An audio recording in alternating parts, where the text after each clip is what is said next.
Hi, Drake University. I'm Mary Francis. I'm the Executive Director of the Iowa Radio Reading Information Service for the Blind and Print Handicapped. First of all, thank you for what you do. It means so much to our listeners in the western part of Iowa who hear the Council Bluffs Daily Nonpareil. You guys are their only connection to local print news in that area. So your participation in this project is vital each and every day, whether it's an obituary or, news about what the sirens were last night on their street, stuff they can only get in the newspaper. You're the only way that they can get it. So it's super important, and I thank you so much for your time. So basically, what is IRIS? We read newspapers and magazines out loud over special radios that I'll show you in a second. Come over here and look. This is our daily schedule, and we read 9 local newspapers. Of course, we read the Des Moines Register every day from 9 to noon. Even though it's a small slot here, it's a big part of our day. We replay it then again at 6. At what time are you guys on? At 3 o'clock every day, Monday through Friday, we dedicate an hour to the Council Bluffs Daily Nonpareil and other news from Southwest Iowa. So, in addition to our newspapers, we also air things like Pet Hour, which those are readings from Cat Fancy, Dog Fancy, and Bark magazines, because a lot of our listeners have companion animals. We read the New York Times, Wall Street Journal. We have a whole show about grocery ads. Our whole mission is to keep people connected to their community, deliver equal access to information they can't get anywhere else, which is print information that they can't see because of a visual or physical impairment, and also to help relieve social isolation and loneliness, which often comes with the loss of vision. So we get applications every single day.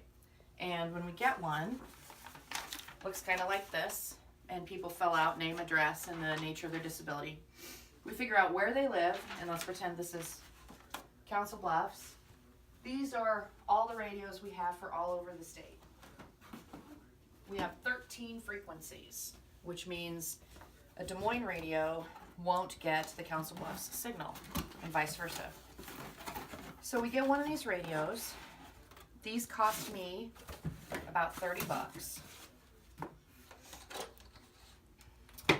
And it has 2 settings, SCA and FM. When it's on FM, it works just like a normal FM radio. But when it's on SCA, no matter what they do with the tuner, their signal is always locked onto IRIS.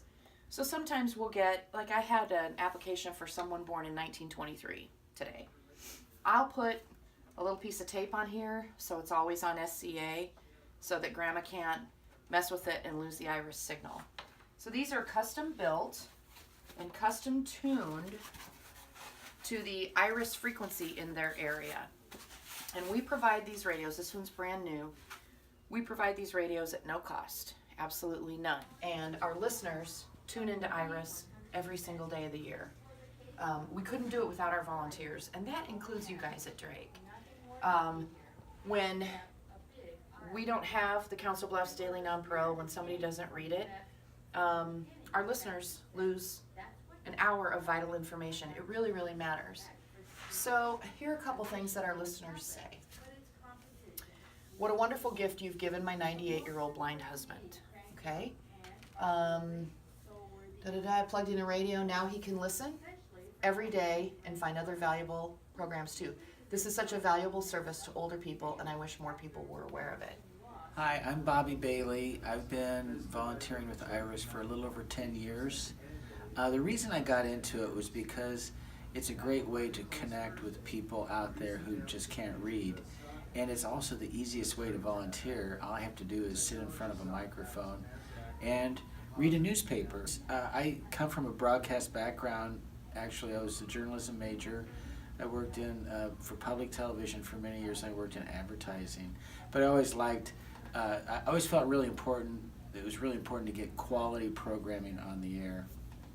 And this is quality programming. I mean, we're all amateurs when we read, and none of us have fancy anchor voices, but the listeners don't care. And so it's just a nice way to get information out there, and it's a nice, as I move through my retirement, it just feels good to be doing something that's kind of significant.